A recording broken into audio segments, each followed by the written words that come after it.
Hello. चलिए start करें।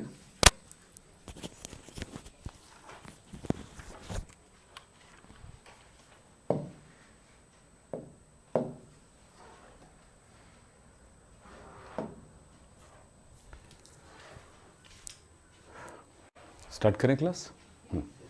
Good morning बच्चों, कैसे हैं आप सब? अच्छे से चल रहा है क्लासेस आप लोगों की? तो बताइए पढ़ाई कैसी चल रही है अभी तक का? क्लियर है? क्वेश्चन बनेंगे इसके? चलो देखते हैं। आज ये मान के चलो जो भी पढ़ोगे, अब आखिरी पाली है, कुछ दिनों की मेहमान है ये चैप्टर, और उसके बाद फिर अगले चैप्टर में चले जाएंगे। एक ऐसा टॉपिक जिससे संबंधित बातें एक्चुअली कई स्कूलों में नहीं पढ़ाए जाते हैं, लेकिन ये बहुत ज़रूरी होता है। इसको फिजिक्स में भी पढ़ेंगे आप लोग। वो है वेव्स, तरंगे। तरंगों को अगर परिभाषित करो तो कैसे कर सकते हो? तरंग किसे कहेंगे, वेव्स किसे कहेंगे? आप जानिए। यहां पर एक इस फिगर को देख करके आपको ऐसा लग रहा होगा कि हो क्या रहा है। देखिए, जिस पॉइंट में जो अणु है वो वहीं पे है, देखिए है, वो कहीं भी हलचल नहीं करेगी। यानी कि जब हम एक छोटा सा एग्जांपल देखते हैं हम लोग, अब पता नहीं आप लोग तालाब वाला कभी गए हो कि नहीं गए हो, जाते हो कि नहीं जाते हो, क्योंकि ज़माना ही चेंज हो गया सब कुछ, है ना।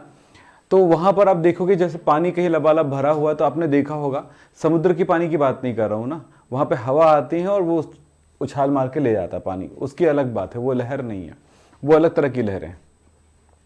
वो लहरें हैं, तरंगे नहीं हैं। तरंग और लहर में क्या अंतर है? मान लेते हैं आप, बंद करो इसको, आपने बाल्टी में पानी रखा हो। अब कभी ऐसे में तो ध्यान दिए हो कि नहीं दिया हो नहीं पता, लेकिन आपने देखा होगा एक जगह पानी को थोड़ा सा हिला दें तो बाकी पानी में एक लहर से उत्पन्न होती है।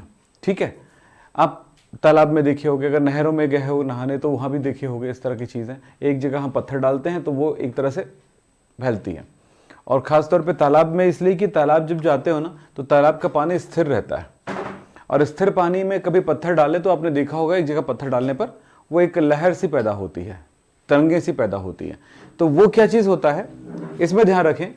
अगर मैंने कहीं पर एक पत्ता डाल दिया, पेपर डाल दिया, तो जहां पर वो तरंगे उत्पन्न होगी, पेपर वहीं रहेगा, परंतु वो तरंगे आगे की ओर बढ़ जाती हैं। मतलब क्या हुआ, वो जो हलचल पैदा हुई है, ध्यान रखेंगे, माध्यम में पानी हमारे एक माध्यम है, किसी माध्यम में अगर कोई हलचल पैदा हो गई है तो वो हलचल के रूप में ऊर्जा जो है आगे क्या हो जाती है, आगे बढ़ने लगती है। मतलब अगर इस जगह पर एक पेपर है, इस जगह पर एक पेपर है, और मैंने इस जगह पर एक हलचल पैदा कर दिया, या इस पेपर में कुछ हलचल पैदा कर दिया, तो यहां पर जो पेपर होगा वो भी कुछ समय बाद वो भी वैसे ही हलचल पैदा करेगा, यानी कि वही ऊर्जा उसके पास भी होगी।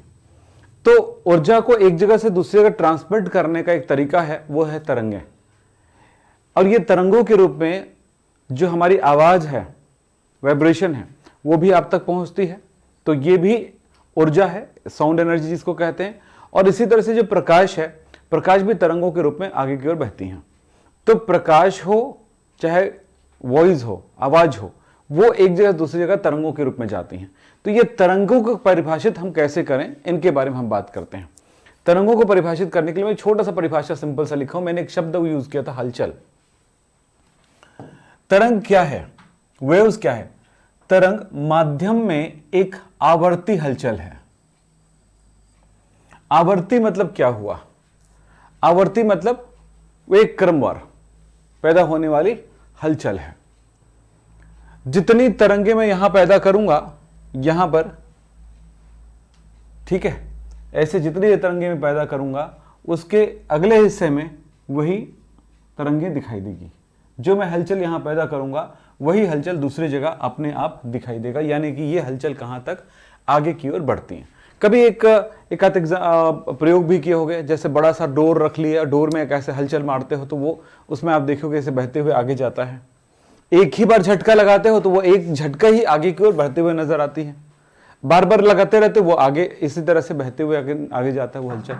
इसी को हमने कहा है आवर्ती हलचल। तो क्या बोला, और इसके लिए माध्यम की जरूरी है। हमने डोर लिया, हमने पानी लिया, है ना, हमने हवा लिया है, तो तरंगों को आगे बढ़ने के लिए किसकी जरूरत पड़ती है? माध्यम की जरूरत है। इसलिए हमने कहा यहां पर तरंग माध्यम में एक आवर्ती हलचल है, जो कि कणों में गति के बिना भी वो आगे की ओर बढ़ती है, वो जब ऊर्जा का वहन करती है।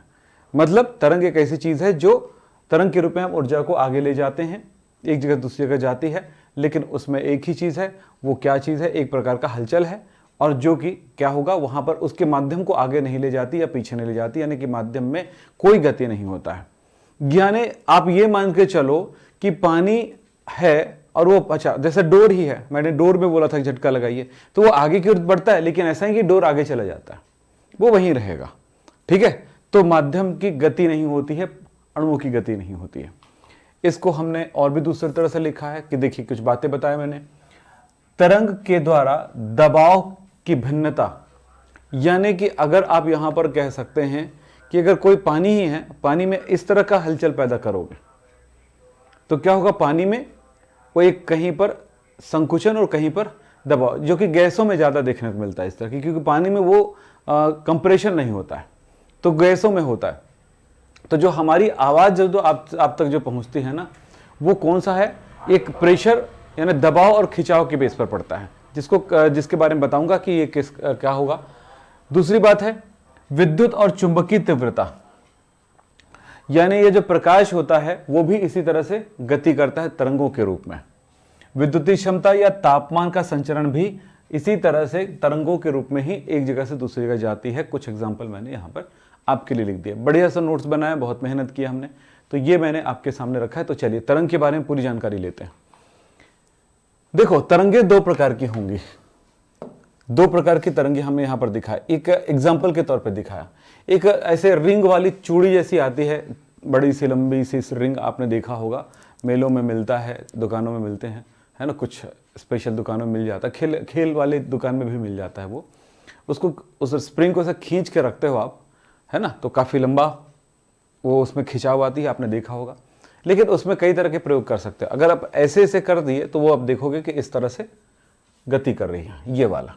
तो इस तरह से जो गति होती है, इस तरह की गति होती है, जिसमें क्या होगा, सभी दिशाओं से नहीं हो रहा है, सिर्फ एक दिशा से, ऐसे ऐसे ऐसे ऐसे, है ना। अगर आपने इस तरफ से हलचल किया तो वो फिर ऐसे ऐसे बहेगा। ठीक है, तो जैसे आप उसमें हलचल पैदा करोगे, जिस तरह से आप हलचल क्या पैदा करो, ऊर्जा ही तो दे रहे हो, क्या एनर्जी है, जो आपकी जो यांत्रिक ऊर्जा है वो अब तरंगों के रूप में आगे बढ़ेगा। तो यहां पर इस तरह से जो वेव पैदा होता है, इस वेव को कहा जाता है ट्रांसवर्स वेव, यानी कि अनुप्रस्थ तरंगे।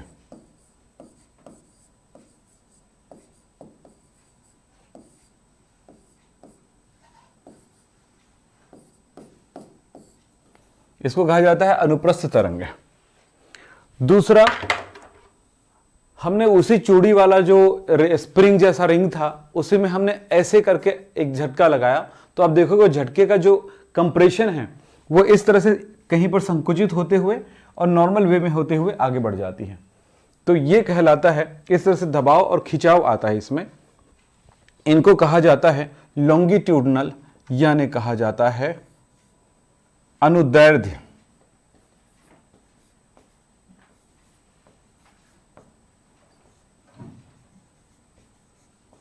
अनुदैर्ध्य तरंगे। तो दो प्रकार के तरंगे आपने देखा, और इन तरंगों के बारे में विज्ञान जो है क्या क्या, किस चीज को क्या कहते हैं, उसको जरा समझेंगे। सबसे पहले इस जगह पे ध्यान दीजिएगा, इस चित्र पे ध्यान दीजिएगा। इस चित्र में कुछ चीजें आपको नजर आ रहा होगा कि एक तरंग हमने यहां पर दर्शाया है, माध्यम है, माध्यम का ये सतह है। ठीक है, जब हमने एक झटका लगाया या ये बार बार हम कर रहे हैं तो क्या हो रहा है, ऊपर ये जाती है, फिर थोड़ी देर बाद ये नीचे आ जाएगी।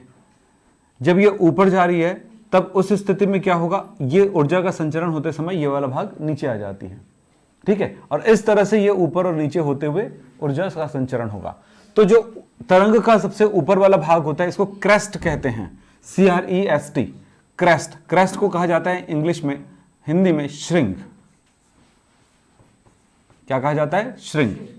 और जो नीचे गहराई आती है उसको ट्रफ कहा जाता है, यानी कि गर्त कहा जाता है। तो ट्रफ एंड क्रेस्ट, ये दो चीजें होता है। दो क्रेस्ट के बीच की दूरी या दो ट्रफ के बीच की दूरी, इसको हम वेवलेंथ कहते हैं, यानी कि तरंग दैर्ध्य। इसको लैम्डा से दर्शाते हैं। तरंग दैर्ध्य। इसी में एक शब्द आएगा एम्पलीट्यूड, यानी कि जब जितना माध्यम की सतह से जो तरंग की ऊंचाई रहती है या माध्यम से गर्त की जो गहराई होती है, इस दूरी को कहा जाता है एम्पलीट्यूड, यानी कि आयाम। इसको क्या कहा जाएगा? आयाम। तो ये कुछ चीजें हैं जो मैंने आपको यहां पर बताया, इस पे ध्यान दीजिएगा। तो ये यहां से यहां तक की दूरी, क्रस्ट की दूरी, ठीक है। तो इस तरह से कुछ शब्दों का हमने प्रयोग किया है। यहां पर है क्रेस्ट, क्रेस्ट यानी कि श्रृंग, गर्त गहराई, एम्पलीट्यूड आयाम और तरंग दैर्ध्य। अब इनकी परिभाषिक शब्दों को समझेंगे, परिभाषाओं को समझेंगे। सबसे पहला क्रेस्ट।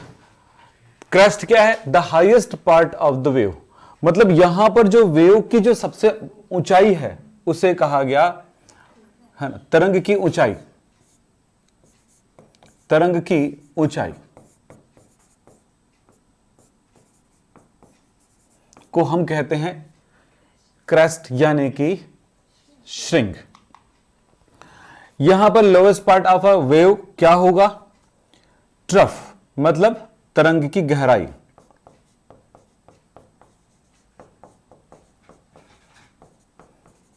ये दो शब्दों का हमने यहां पर उपयोग किए हैं। अब अगले शब्दों की तरफ चलते हैं। तरंग की ऊंचाई, और इसको हमने इस जगह पर हम कैसे बात कर सकते हैं? तरंग और श्रृंग के बीच की ऊर्ध्वाधर दूरी। अलग अलग शब्द हुआ, क्रेस्ट क्या है, गर्त क्या है, और उसके बाद तरंग की पूरी ऊंचाई क्या है। तो ये पूरी ऊंचाई क्या होगी? यहां से यहां तक की दूरी, गर्त और श्रृंग के बीच की ऊर्ध्वाधर दूरी, यानी कि इन दोनों के बीच जितनी गहराई जा रही है, जितनी ऊंचाई जा रही है, यानी कि तरंग किसके बीच रन कर रही है, उनके बीच की दूरी को क्या बोला जाता है? तरंग की ऊंचाई कहा जाता है, ठीक है, वेव हाइट कहा जाता है। चलिए इसके टर्मिनोलॉजी के बारे में बात करें। एक है एम्पलीट्यूड, आयाम। आयाम किसे कहेंगे? आपको समझ में आ रहा होगा, इस तल से ऊंचाई, यानी यहां पर इस चीज को कह सकते हैं तरंग की श्रृंग की ऊंचाई जो होगी या गर्त की गहराई होगी, उसे हम आयाम शब्द से जानेंगे, जिसको क्या कहते हैं? एम्पलीट्यूड कहते हैं, ठीक है। आयाम, हर एक चीज का महत्व है, परिभाषिक शब्दों को जानना जरूरी है आपके लिए। चलिए अगला, सब समझ में आ रही है ना क्या क्या चीज है? पढ़ भी चुके हो, छोटे क्लासेस में पूरे अच्छे से पढ़ चुके हो, फिजिक्स में भी पढ़ोगे, मैं अपनी तरफ से बता देता हूं। तरंग दैर्ध्य, दो श्रृंगों के बीच की दूरी या दो गर्तों के बीच की दूरी, कोई भी जो वेव होगा उसमें, ठीक है। हम कौन सी वेव के बारे में पढ़ाई कर रहे हैं? अनुप्रस्थ, दो प्रकार का होगा ना, मैं बोला था। तो ये कौन सा? अनुप्रस्थ है ना, ट्रांसफॉर्मेशनल वेव। तो यहां पर ध्यान देंगे, दो श्रृंगों के मध्य की दूरी या दो गर्तों की मध्य की दूरी को हम तरंग दैर्ध्य कहते हैं। तरंग दैर्ध्य को लैम्डा से दर्शाते हैं, ठीक है। क्लियर हो गया? अब कुछ अलग शब्द पे ध्यान दें। तरंग संख्या, तरंगों की संख्या, नंबर, क्या वेव नंबर, जिसको कहेंगे वेव नंबर। ये क्या होगा? वेव नंबर एक मीटर, अगर हमने कोई देख रहे हैं कहीं पे इस तरह की तरंगे चल रही हैं, तरंगे हैं, तो 1 मीटर की दूरी में कितने श्रृंग या कितने गर्त बन जाते हैं, यानी कि कितनी तरंगे बनती हैं। दो तरह से बोल सकते हैं, 1 मीटर की दूरी पर बनने वाले तरंगों की संख्या, या श्रृंगों की संख्या, या गर्तों की संख्या, दोनों में, तीनों में से कोई भी आप कह सकते हो। हमने यहां पर परिभाषित क्या किया है? प्रति मीटर, यानी 1 मीटर में श्रृंग या गर्त की संख्या को तरंग संख्या कहेंगे, ठीक है। 1 मीटर में, भाई ध्यान रखिएगा, 1 मीटर की डिस्टेंस, दूरी पर कितने होते हैं। मान लीजिए मैं यहां पर कहता हूं कि ये इतना 1 मीटर है, इतना 1 मीटर है, इतना मान लेता हूं, तो यहां पर कितना बना? 1 और ये 2 ही हुआ, 2 तरंगे, तो ये वेव नंबर कहलाता है। अच्छा, अब यहां पे वेव नंबर, तरंग संख्या का फॉर्मूला क्या होगा?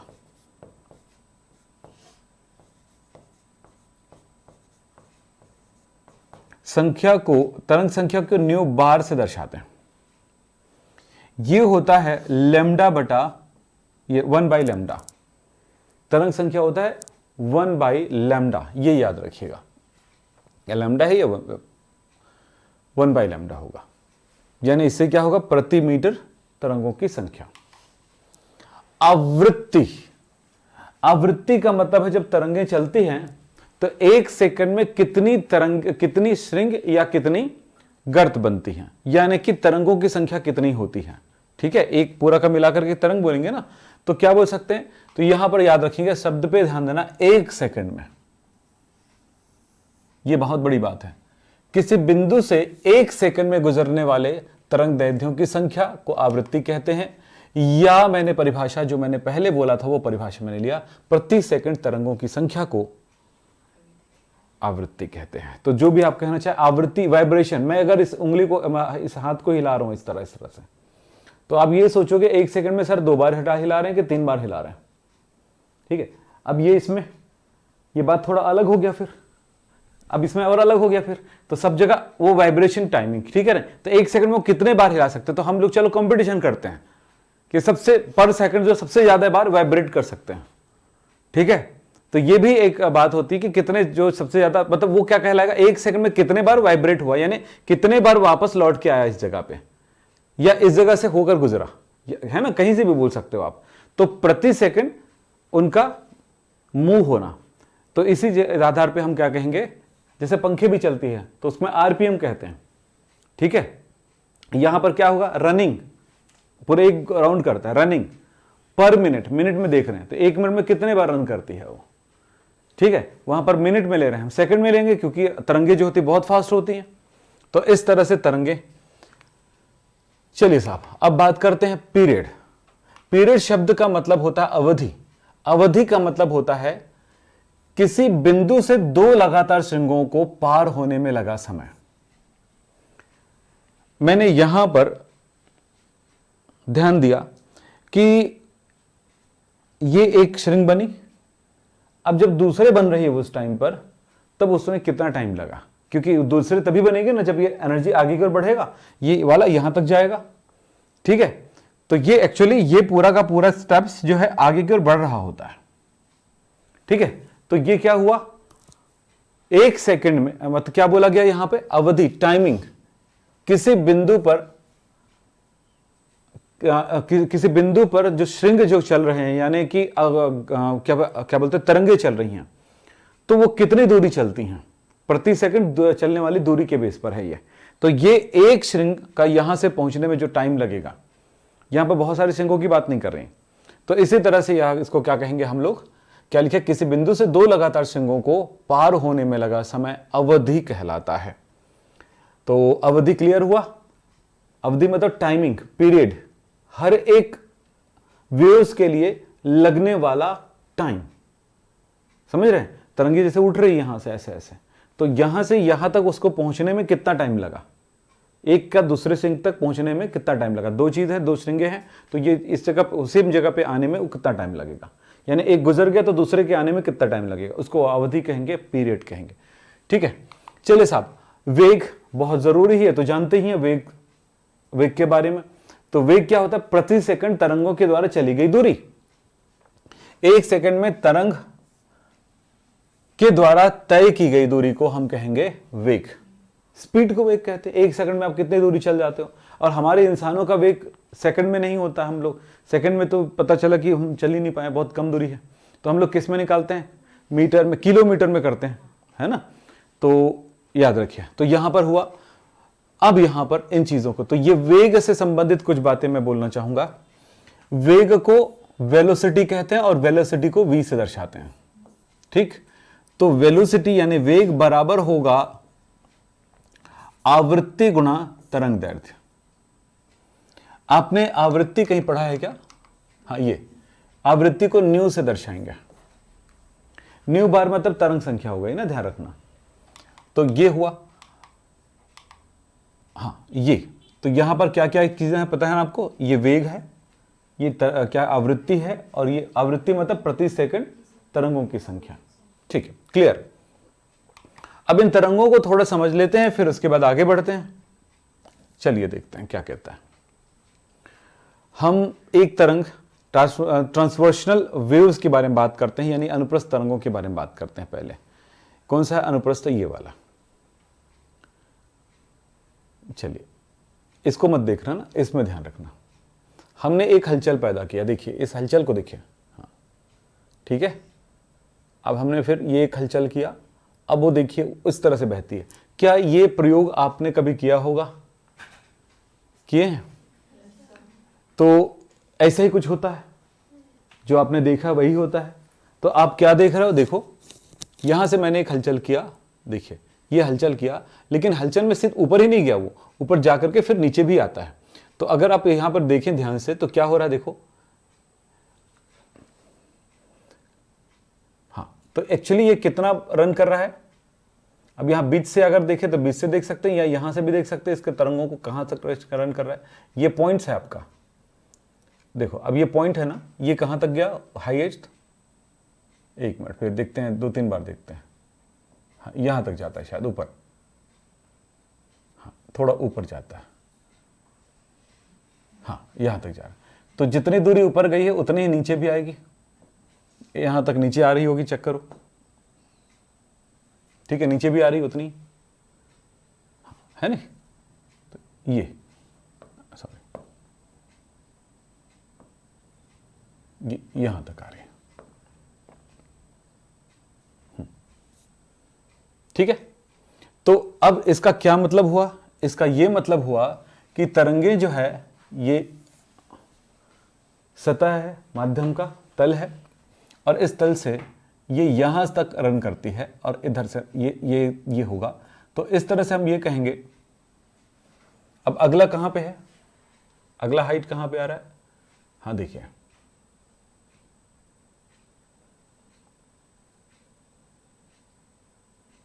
तो हम निकाल भी नहीं पाएंगे, ऐसा लग रहा है। इस तरह से जो भी है, तो ये तरंगों का एक वेव्स है, यानी समय लग जाएगा थोड़ा सा सेट करने में। तो आपने क्या देखा कि ये तरंगे जो है इस तरह से एक हाइट और गर्द के रूप में जाती है। तो हर जगह पे चेक करना पड़ेगा ना, एक जगह थोड़ी होगा, हर जगह पे चेक करना पड़ेगा ये चीज। और ये रेगुलर चलती रहती तो क्या होता, वो इस स्थिति में दिखाई देती, ठीक है, वो अपनी एक जगह ही रहती जहां पर वो। अब एक आवर्ती में क्या होता है कि एक टाइमिंग देखिएगा, जिस टाइम पे ये आवर्त कर रहा है उसी टाइमिंग के बेस पर वो बन रहा है, तो वो वहीं पर एक हलचल पैदा करेगा। चलिए साहब, दूसरे तरह में आप क्या देख रहे हो? देखो एक स्प्रिंग है, बराबर फैला हुआ है, लेकिन अब एक जगह हम एक धक्का लगाते हैं तो एक संकुचन आती है, वही संकुचन संचरित हो रहा है। तो प्रकाश इस रूप में बहती है, लेकिन आवाज जो होता है इस रूप में बहता है। तो ये क्या कहलाता है? अनुप्रस्थ तरंगे, और ये है अनुदैर्ध्य तरंगे। अनुदैर्ध्य मतलब माध्यम पे ही चलता, वो गर्त और हाइट नहीं बनती, यहां पे संकुचन होता है और एक्सपेंशन होता है, दो तरह की चीजें होती हैं, ठीक है। चलिए साहब, हम बात करते हैं, यहां पर देखें इस चित्र के आधार पे, ये एक माध्यम है जो हलचल पैदा कर रहा है, तरंगे बना रही है। भाई एक ऊर्जा है जो माध्यम में बहता है, आपने ऊर्जा दिया था उस रस्सी को, उस स्प्रिंग को, तो वो ऊर्जा आगे तरंगों के रूप में बहने लगा, ठीक है। तो ऊर्जा के बगैर तो हो नहीं, तो ऊर्जा का स्रोत ये है। इस स्रोत से आप देख रहे हो कि एक हलचल पैदा हो रहा है, और ये इस तरह से, तो ये हलचल जब पैदा होगा तो इसकी तरंगे बनने लगेंगी, बोलिए। और ये जो समय के साथ आगे बढ़ती है, हमारा समय ही है, टाइम है। तो अगर ये हलचल पैदा हो रहा है तो कहां से कहां तक वो हलचल पैदा हो रही है। तो ये एक माध्यम है, ये एक माध्यम है। इस माध्यम में आप देख रहे हो कि ये इस तरह से ये क्या हो रहा लगा, ये आगे बढ़ने लगा। तो देखिए इस जगह पर क्या दिखाई दिया, दो तरंगों के बीच की दूरी दिखाई दिया, ठीक है। हमने ये देखा कि एक सेकंड में कितने बार बह सकता है, कितने तरंगे होकर गुजरती हैं, ये गिनेंगे तो वो क्या हो जाता है, प्रति सेकंड तरंगों की संख्या क्या कहलाता है, आवृत्ति कहलाता है। 1 मीटर की दूरी पर तरंगों की संख्या कितनी होगी, ये चेक कर सकते हैं, ठीक। तो 1 मीटर की दूरी पर तरंगों की संख्या क्या कहलाएगा, तरंग संख्या कहलाता है। तरंग दैर्ध्य क्या कहलाता है, तरंग संख्या क्या कहलाता है, तरंग संख्या सॉरी यहां पर क्या बोले, तरंग संख्या क्या कहलाएगा, 1 मीटर की दूरी पर कहलाएगा। तरंग दैर्ध्य क्या कहलाएगा, इन दोनों के बीच की जो डिस्टेंस आ रहे हैं वो तरंग दैर्ध्य कहलाएगा, बिल्कुल। तो ये हुआ हमारे पास। तो अच्छा, अब ये जो है आप मान के चलिए जो ये पैदा कर रहा है, तो जहां तक ये जाएगा वो उसमें भी वो हलचल पैदा करेगा, और यहां पर वैसे ही कोई दूसरी चीज रखी होगी तो वो हलचल वहां पर पैदा करेगा। मतलब ये हुआ लाइट का सोर्स है वो एक विकिरण बनाता है, जब हमारी आंखों पर पड़ता है तभी हमें एहसास होता है ना। अगर वो ऊर्जा नहीं होता तो एहसास कैसे होता? अगर हमारे आंखों को प्रभावित नहीं करता तो एहसास कैसे होता? तो ये एक बहुत बड़ी बात है कि तरंगों को हम समझ लें। अब ये बातें पूरी क्लियर हो चुका है बेटा? ठीक है, तो मुझे और बात ज्यादा समझाने की जरूरत नहीं है। हम एक प्रयोग में इसको देख लेते हैं, लॉन्गिट्यूडनल वेव्स को। जब हमने दो हलचल किया एक साथ, एक के बाद एक, तो वो दोनों हलचल उसी तरह से आगे बढ़ा।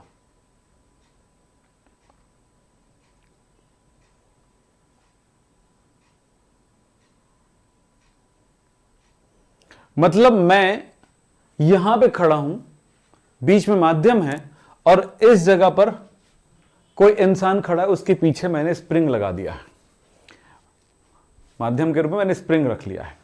अब मुझे उसको वहां पर मैं जा नहीं सकता हूं ऐसे धक्का देने के लिए, तो मैं यहीं से ऐसे ऐसे करके धक्का दे दूंगा तो उनको लगेगा, है ना? थप्पड़ नहीं लगेगा, धक्का लगेगा वैसा ही जैसा मैंने धक्का लगाया, ठीक है। और अगर मैं उसको जोर से मारता हूं यहां पे स्प्रिंग को, है ना, हथौड़े से, तो वहां पर भी उसको थोड़ा स्ट्रोक मिलेगा, क्योंकि उतनी एनर्जी जो है स्ट्रोक के फॉर्म में आगे बढ़ती है। समझ रहे हैं? तो यही है एनर्जी का बात की बातें। ठीक, चलिए साहब आगे बात करते हैं। जब तरंगे, दो तरंगे एक साथ, एक चुंबकीय तरंगे और एक विद्युतीय तरंगे, विद्युत चुंबकीय तरंगे कहलाती हैं, दोनों एक दूसरे के लंबवत बह रही है। लंबवत मतलब समझते हो? 90 डिग्री पर, ऐसे, ये ऐसे, ठीक है। एक तरंगे ऐसे होकर के ऐसे ऐसे हो जा रहा है और एक तरंगे ऐसे, दोनों का आवृत्ति समान है, दोनों का तरंग दैर्ध्य समान है, दोनों एक दूसरे के साथ चलती हैं, लेकिन दोनों एक दूसरे के लंबवत चलती हैं। तो देखिए आप यहां पर क्या देख रहे हो, ये नीले वाला जो है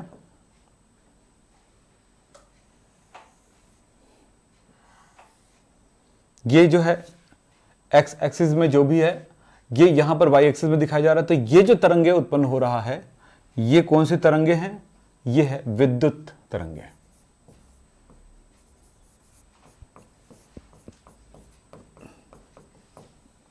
और जो इस तरह से उसके 90 डिग्री पर हो रहा है, वो ये कौन सी तरंगे हैं? ये चुंबकीय तरंगे हैं।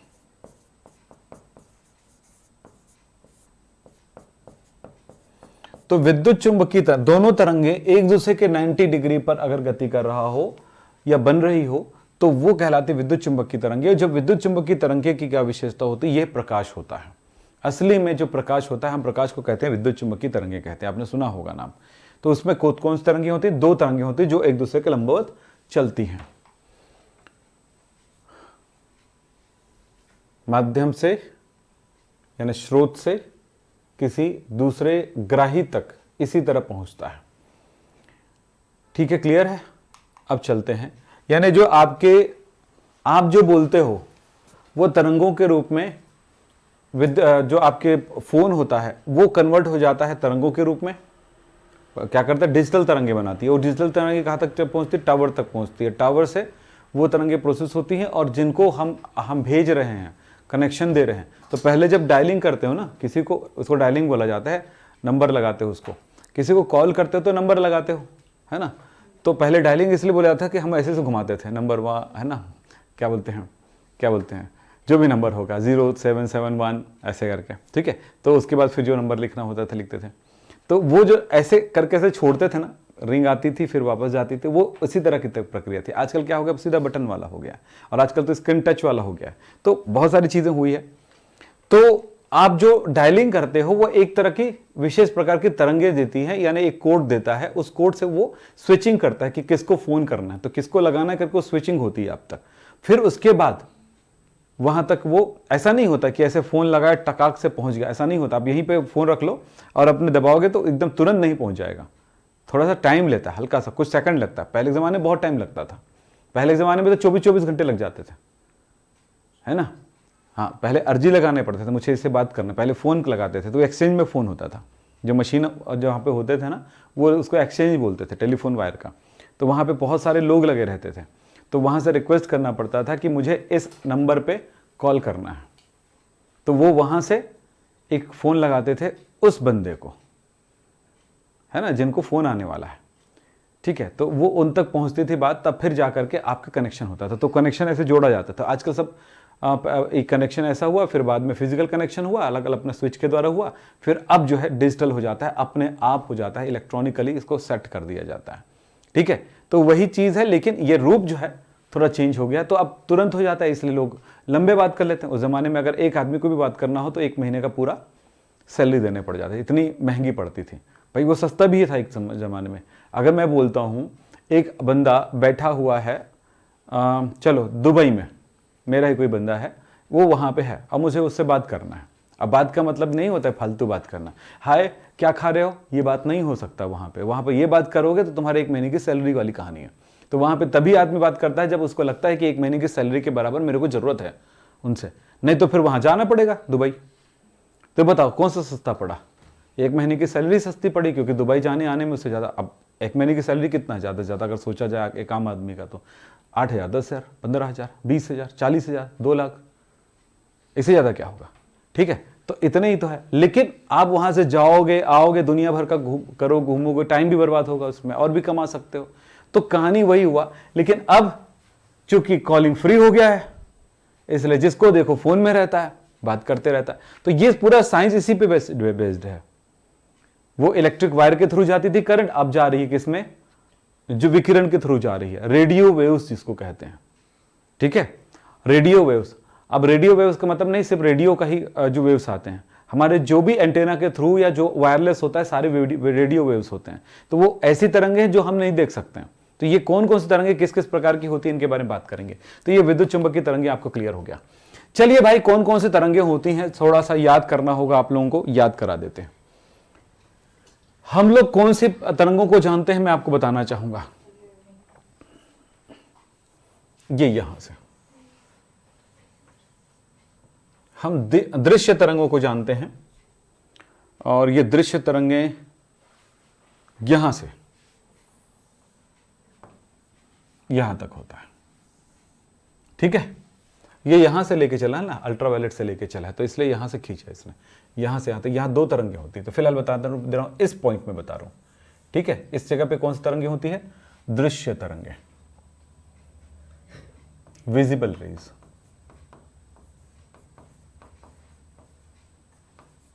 चलिए, सनलाइट में कौन कौन से रेज होता है? सनलाइट में रेज होता है जो हम देखते हैं, धूप नहीं आई है यार, वो सिर्फ दृश्य तरंगे। धूप आई है, दृश्य तरंगे, उसके माध्यम से देखते हैं, वो दृश्य तरंगे। लेकिन उनसे बहुत सारे तरंगे आती हैं। इस तरह की जो लाइटें हैं, धूप है जो अभी आया हुआ है, दोपहर को अगर ऐसे हल्का फुल्का बादल रहा हो, तेज जब जाते हो तो तेज गर्मी लगती होगी, ठीक है ना, आपका स्किन काला पड़ जाता है, वो किरणें होती हैं अल्ट्रावायलेट किरणें। लाइट के साथ अल्ट्रावायलेट किरणें आती हैं, और ख़ास तौर पे बारिश के दिनों में जो धूप होता है उसमें आपको बता दें, मैं अपने बारे में बता देता हूँ, आप दूसरों के बारे में नहीं जानता।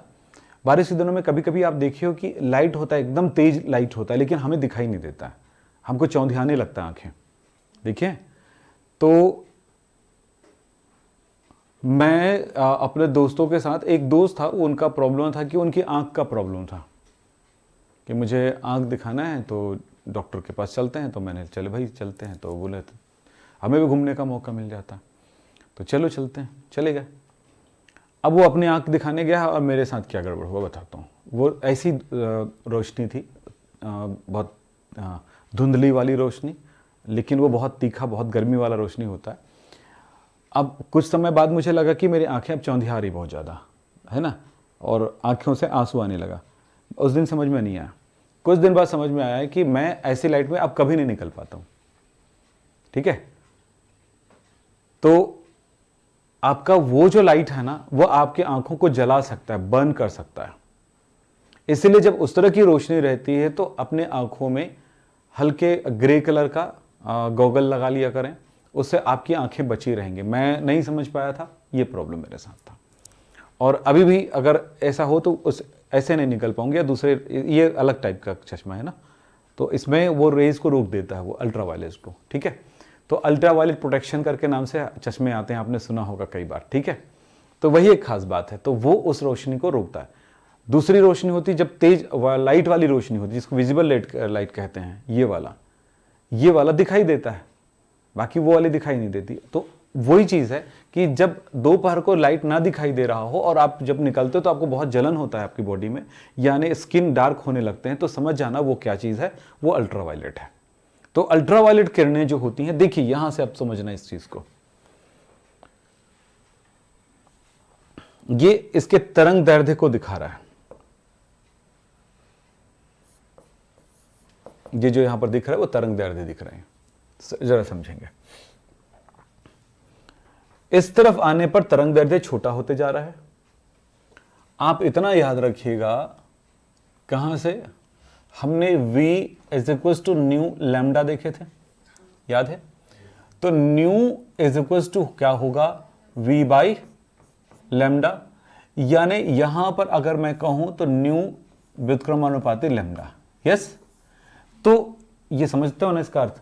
तो यहां पर क्या हुआ कि जितना ज्यादा ये होगा न्यू होगा उतना ही कम लैम्डा होगा। न्यू मतलब आवृत्ति, तो जितनी ज्यादा आवृत्ति होगी, है ना, उतना ही कम क्या होगा, उसके बीच की दूरी होगी श्रृंगों की, तो लैम्डा छोटा हो गया ना, तरंगदैर्ध्य छोटा हो गया ना। तो यहां पर एक और चीज पे ध्यान देना, किसी विकिरण की जो ऊर्जा होती है उसके आवृत्ति के समानुपाती होता है, ई ऊर्जा ना, एनर्जी। तो ये किसके समानुपाती हुआ, न्यू के समानुपाती हुआ, यानी कि आवृत्ति के समानुपाती हुआ। तो इसका मतलब है जितनी ज्यादा न्यू होगा यानी आवृत्ति होगी, उतनी ही ज्यादा क्या होगा, ऊर्जा होगी। तो यहां पर थोड़ी ध्यान देना, और देखिएगा यहां से इस तरफ आते हैं तो तरंग दैर्ध्य, देखो ये तरंग दैर्ध्य की वैल्यू दिया गया है 500 nm यानी नैनोमीटर, 400 मतलब तरंग दैर्ध्य छोटा होते जा रहा है। ये प्रकाश में देखा ना, तरंग दैर्ध्य छोटा होते जा रहा है। इसका मतलब है कि इसकी तरंग दैर्ध्य छोटा हो रहा है, मतलब आवृत्ति बढ़ रही है, आवृत्ति बढ़ रही मतलब ऊर्जा बढ़ रहा है।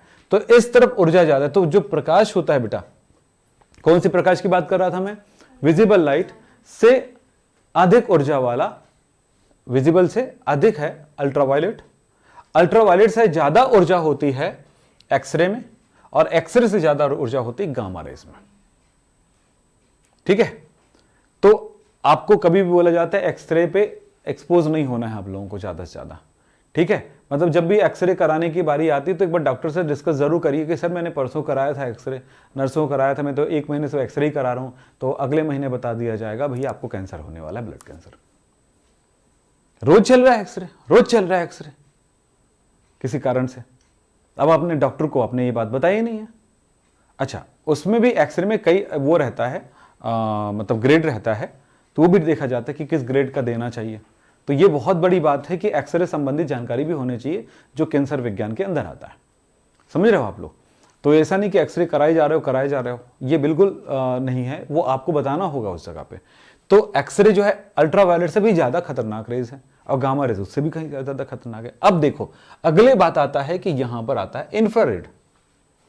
विजिबल लाइट से कौन आता है, इंफ्रारेड। इंफ्रारेड किस में होता है, ये कई जगहों पर आपके जो कैमरे होते हैं, सीसी कैमरा है ना, उसमें इंफ्रारेड होता है।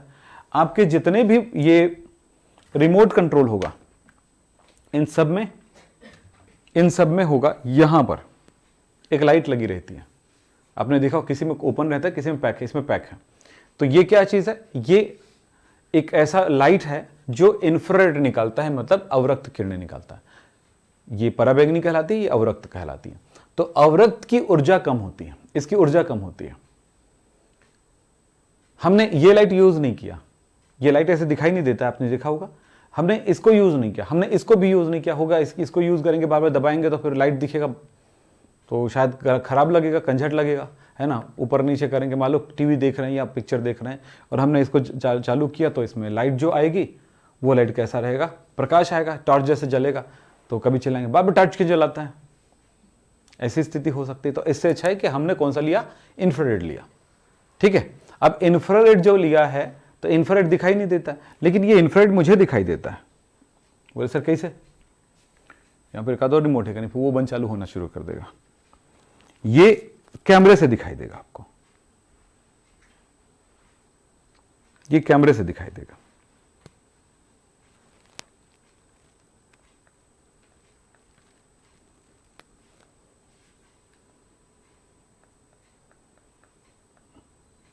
ये कैमरे से दिखाई देता है, लेकिन इसमें एकदम डार्क वो लगा हुआ है ना क्या कैप, इसलिए थोड़ा सा मुश्किल जा रहा है, या लाइट की वजह से होगा, इधर की लाइट की वजह से।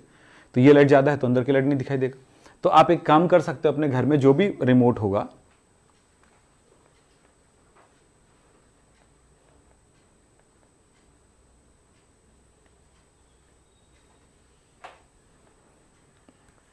टीवी बंद कर दे रहना और ऐसे ही चालू करके उसके लाइट को देखना कैमरे से, तो आपको वो लाइट दिखाई देगा। तो कल मैं पूछूंगा, बताना मुझे, ठीक है? क्या देखोगे? लाइट दिखती कि नहीं दिखती, जलते हुए? ऐसे नहीं दिखेगा, ऐसे कर करके देखना, ऐसे कर करके, तो भी नहीं दिखेगा। वो कौन देखेगा? कैमरा देखेगा उसको, ठीक है? तो वो होगा। तो वो कौन सी रेज है बताइए? इंफ्रारेड। इंफ्रारेड के बाद और भी कम एनर्जी वाला होता है रेडियोज, रेडियो रेज। अब यहां पर आपको दो बातें समझ में आया कि ये रेज जो है, रेडियो रेज जो है, ये कैसा होगा? कम एनर्जी वाला है। सर कम एनर्जी वाला है तो हम तक कैसे पहुंच जाती है? क्योंकि इसकी तरंग दैर्ध्य बहुत दूर तक होता है, कई किलोमीटर होता है। एक तरंग दैर्ध्य की जो दूरी है वो कई किलोमीटर तक हो सकती है, इसलिए वो कहीं से पार कर जाती है वो, ठीक है? प्रकाश को दीवार से ही नहीं पार कर सकते, लेकिन रेडियो तो हमारे घर तक आ जाती है, हमारे मोबाइल तक। अंदर रूम के अंदर भी बैठे हैं तो हेलो क्या करत हो, ऐसा होता है, ठीक है? तो चलिए, तो हम याद कर लें यहां पर गामा रेज, एक्स रेज, एक्सरा नहीं होता ना, हाँ, नहीं तो फिर गामा राह बन गए, है ना? है ना, गामा राह बोल देंगे, है ना? मैं किसी आदमी को सुना उस दिन, मेरा एक्सरा कराने जा रहा हूं। अच्छा, राह मतलब क्या हुआ? थोड़ा सा ध्यान रखेंगे। शब्दों को तब हम बिगाड़ते हैं जब उसके बारे में जानकारी नहीं है, तब जानकारी हो गई तो नहीं बिगाड़ेंगे, है ना? चलो ठीक है। Gamma rays, x rays, UV, UV मतलब अल्ट्रावायलेट, फिर उसके बाद विजिबल, विजिबल के बाद इंफ्रारेड, इंफ्रारेड के बाद रेडियो। अब मैं थोड़ा सा और ज्यादा इसको रिफाइन करता हूं, और कौन कौन इसी रेज को, चलिए एक रिफाइन करता हूं मैं, यहां पर ध्यान देंगे। अब देखिएगा विजिबल, अब ये उल्टा चल रहा है ना, हम ऐसे लिखे थे अब ऐसे कर रहा हूं, ठीक है? ये अब उल्टा हो गया, है ना? इसको इधर लिखे थे अब उधर लिख रहे हैं। कहां से अधिक एनर्जी वाला उधर जा रहा है ना, पहले अधिक एनर्जी इधर था, तो विजिबल रेज, फिर क्या होगा अधिक एनर्जी में? अल्ट्रावायलेट, अल्ट्रावायलेट बाय एक्सरे, फिर गामा। अब कम एनर्जी की तरफ चलते हैं। विजिबल से स्टार्ट करना बेटा, क्योंकि विजिबल को जानते हो, रोज देखते हो, ठीक है?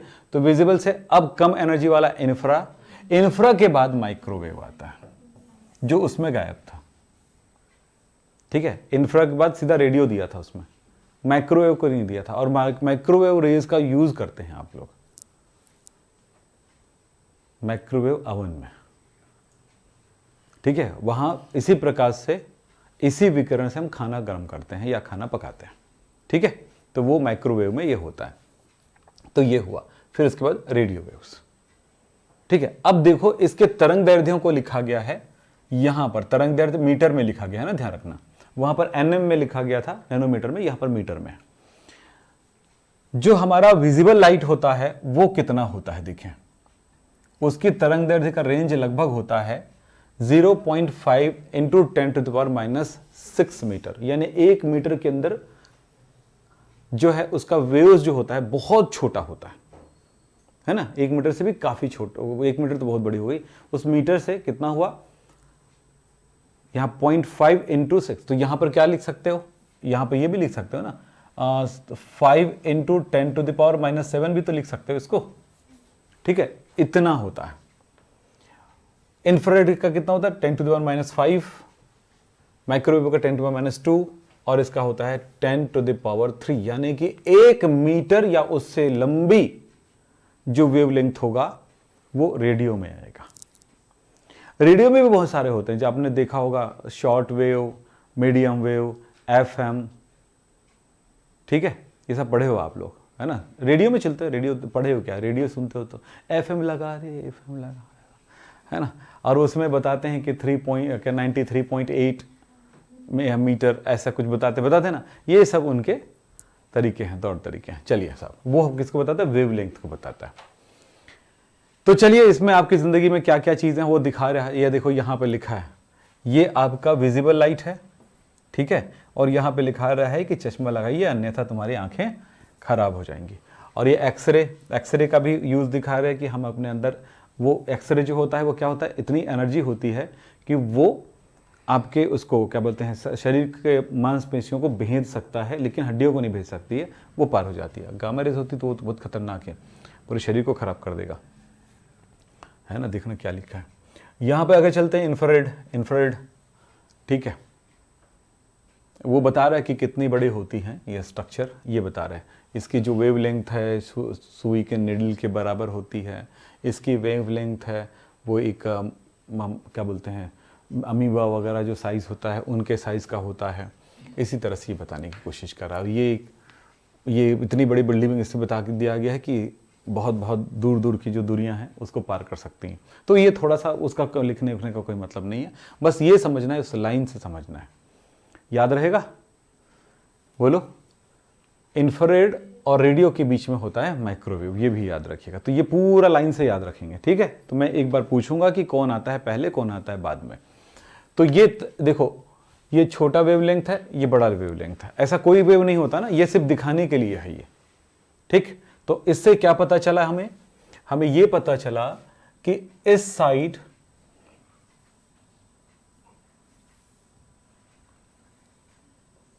जाने पर वेवलेंथ जो है वो क्या हो रहा है, छोटा हो रहा है, इस साइड बड़ा है।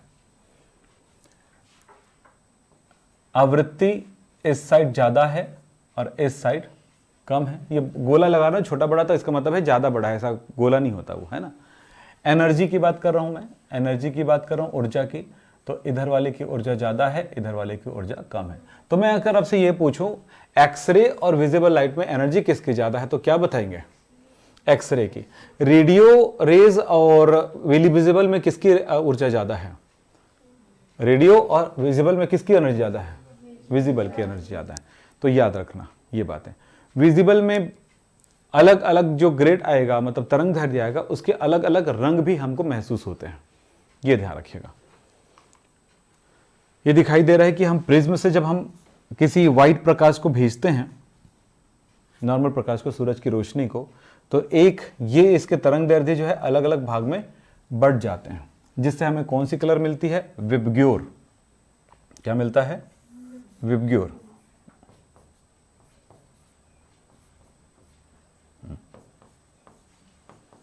दिख रहा है कलर? बैंगनी,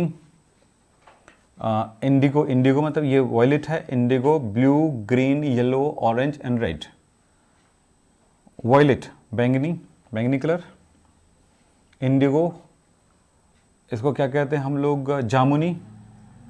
ब्लू, ग्रीन, ग्रीन मतलब हरा, पीला, संतरे जैसा, ऑरेंज, नारंगी, और ये रेड। ये सारे कलर यहाँ भी दिखाई दे रहे हैं, ठीक है। चलते हैं।